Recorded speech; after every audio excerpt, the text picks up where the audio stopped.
Cassius Clay told him jokingly that Flip Scholke shared that his specialty was underwater photography. He was known as, an innovator in that field. And Cassius Clay was teasing and told him that he trains underwater. Mm-hmm. And so they took this photograph of him, pretending to spar under the water at the pool. Yeah. Which is, it was kind of a joke and something that I think actually it was originally for Time? Sports. It looks like, it was originally for Sports Illustrated, but they wouldn't publish it, and it ended up being published in Life, and now it's a very well-known photo. Iconic photo, yes. Yeah. I see he's next to Lou Alcindor. Mm-hmm. It's amazing because they were doing the same generation, Lou Alcindor, which later became Kareem Abdul-Jabbar. Right, yeah. Yeah, and it's so interesting to see such a young, a photo of him when he's so young. Yeah, contrast now with what time and age does to you. Right, yeah. What about the image right here next to it? So this is an image actually by the same artist who did the photograph of the Chinese gymnast, looking at a gymnast at the U.S. Military Academy. Mm-hmm. And so this is a diptych, so we're looking at two photos of the same athlete. In the first photo, you see him shirtless in shorts doing I don't know what you'd call that pose, kind of a gymnastics pose on a stone. Mm-hmm. And then in the second pose, you see him in his uniform. Mm-hmm. And I think it's really interesting, to me, it shows kind of two different aspects of, him as a person. Mm-hmm. In some ways. Like he has these two different personas or parts of his life and work that he does. Yeah, very contrasting. Yeah, definitely. Very poignant, though. So we can head into the large gallery now. Okay. There's a lot of material, a lot of material in general, as you might imagine. That's a nice photo there, too. Yeah, that's another one of the kind of motion study oriented ones. All right. Oops. So we should definitely stop at this photo. This is Neil Leifer's iconic shot of Muhammad Ali, mm-hmm. Right after he knocked out Sonny Liston in their 1965 I never realized match. that was in Lewiston, Maine. I never knew that. Uh-huh. I know this photo. I've seen it 1,000 times. Never knew it was in Lewiston, Maine. Yeah, I think it's great because it really captures, a lot of, what about Ali excited people and compelled people to keep watching him. And mm-hmm. This was during a very controversial era as well. The early 60s and late 50s, yeah. Very controversial. There's a lot of things going on in our community and society. So, anything that Ali did during that time period, in retrospect, is very iconic, very historical now. He was very much a trendsetter. Yeah, definitely. Is this the same? Now, that's a different match. This image here, I've never seen. This is Ali as well?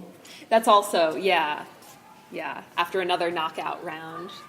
Oh, that was Cleveland Williams, 1966, World Heavyweight Title Championships, and that's in Houston. That's an awesome shot. Yeah. It's an aerial shot.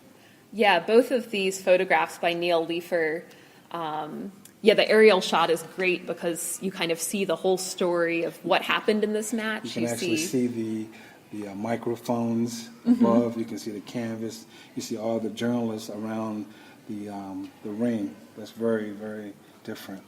Never seen this before. Yeah, it's really cool. It gives you a sense of what it was like to actually be there in the crowd almost. Absolutely. And the iconic photo of Ali celebrating after knocking out Liston, this one has a really cool story as well. Okay. The photographer, Neil Leifer, he was kind of the rookie, and you can see the...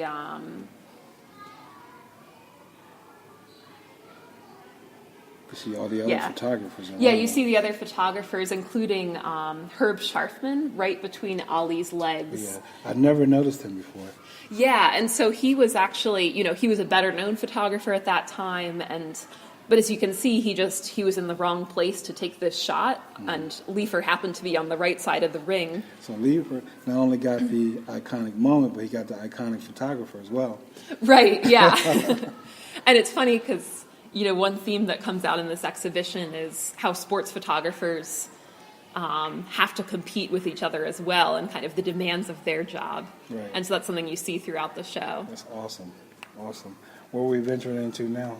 Let's go right over here. You talking about another iconic photo from the Olympics? Yes. Yeah, this is a photograph by John Jimenez of the Black Power salute at the 1968 Olympics in Mexico City, and this actually, I like.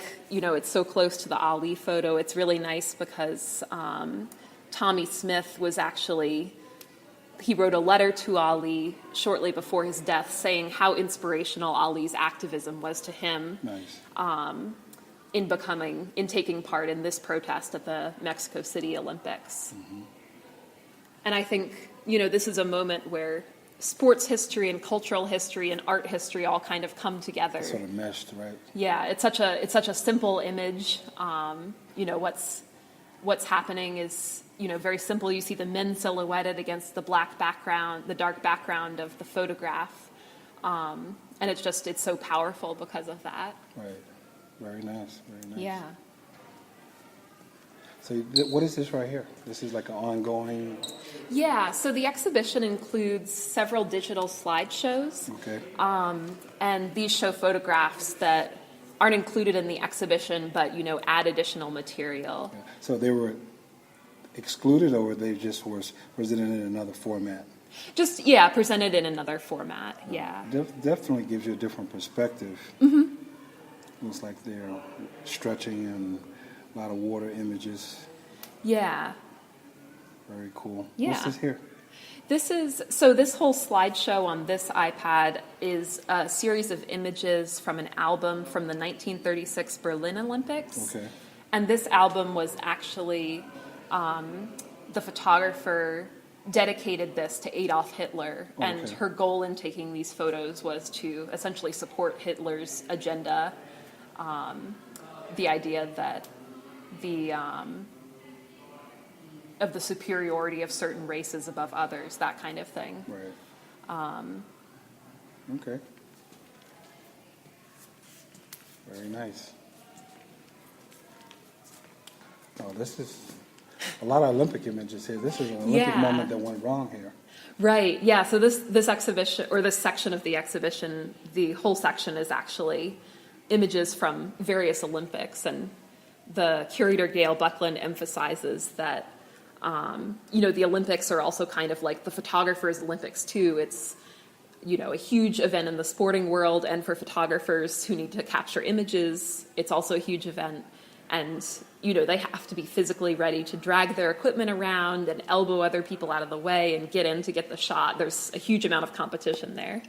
This Matthias Steiner moment, I missed this. But this Greg Louganis, I was watching this Olympics when he banged his head on the springboard, the diving board. Right, yeah, we've got a couple images here of Olympic accidents and photographers who kind of captured these moments when, the whole crowd is gasping because you're really worried about the athlete. Fortunately, all these athletes were okay, though, so that's good. This is an awesome image here. It looks like a robot there. Yeah, that's the photograph of an athlete training for ski jumping. Oh, okay. And it's really cool in this exhibition. It looks robotic. It looks robotic.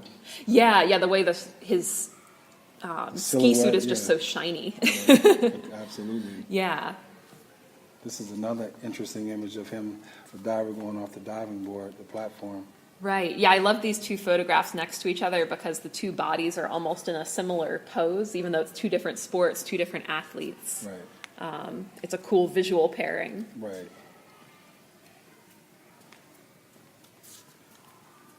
What area are we going into now? This is like we're going back in time now. Yeah, there are a few images from the 1896 Olympics. Okay.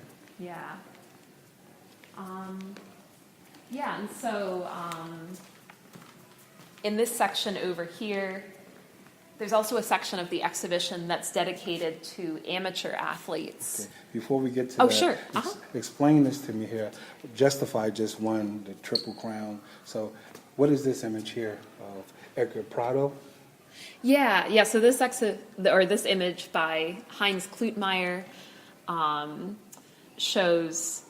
is showing a horse race, and it's a really interesting shot. This section that we're looking at is called Vantage Point because it's focused on where the photographer puts the camera to get a cool perspective, an unexpected perspective. Okay. And so here in this shot, you see the horses coming right out at you as the viewer, which, as you know, as a fan in the stadium watching this event, is not a viewpoint that you could get.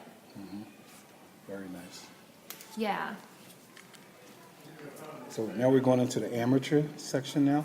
Yeah. So this wall includes photographs of amateurs, which was an important part of the exhibition, that, you know, it's not just famous athletes and professionals, but it's also anonymous everyday people and the impact that sports makes on people's lives. Absolutely. And so in this section, you see people from all over the world playing sports, children, older adults. Mm-hmm. This image here, I really like. It shows a woman playing ping pong as part of therapy for Alzheimer's. Nice.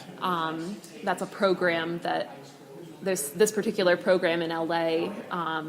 There have been studies in Japan that have showed that playing ping pong helps improve participants' balance, and you know, it's a great social activity that's been, you know, shown to have benefits. I'm getting a private tour of the display here. But what would it cost the average citizen? Let's say you want to come in and check out displays. What is the cost to view this or to come into the museum? Sure. So on Wednesday through Saturday, we're open 11 to 4, and our admission is $12 for adults, and we also have a discounted rate for children. And on third Thursdays, we're open to the public for free. And then on Sundays, to get into Who Shot Sports, I believe it's an $8 charge, and the rest of the museum is free. How long will this Who Shot Sports be on display? We're actually coming up to the end of the exhibition. The show will be up through July 29th. Okay. So that's the last day to see it here at the Art Museum. So if you guys are listening out there, you need to make your way to the Allentown Art Museum to see Who Shot Sports, A Photographic History, 1843 to the Present. Let's continue. All right.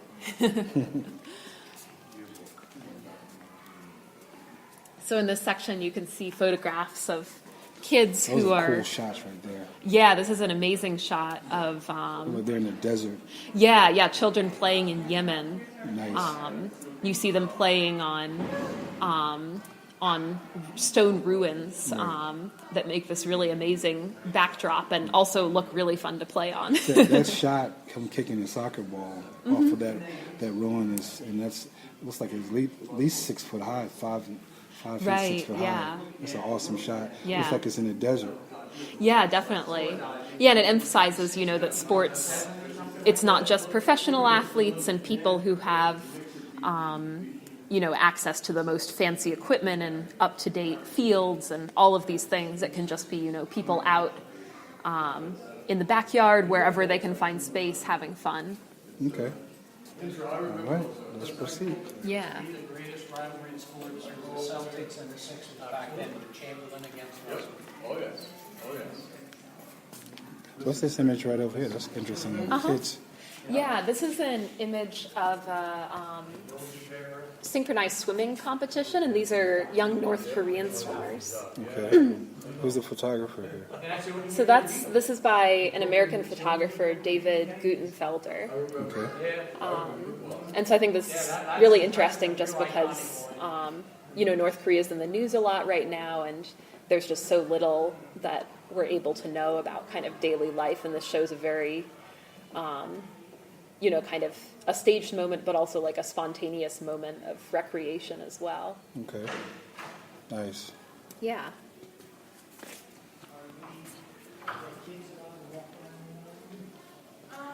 Oh, and this, here's a nice photo over here. Before we get Sorry. over here, Uh-huh. is Yeah. this Bethlehem?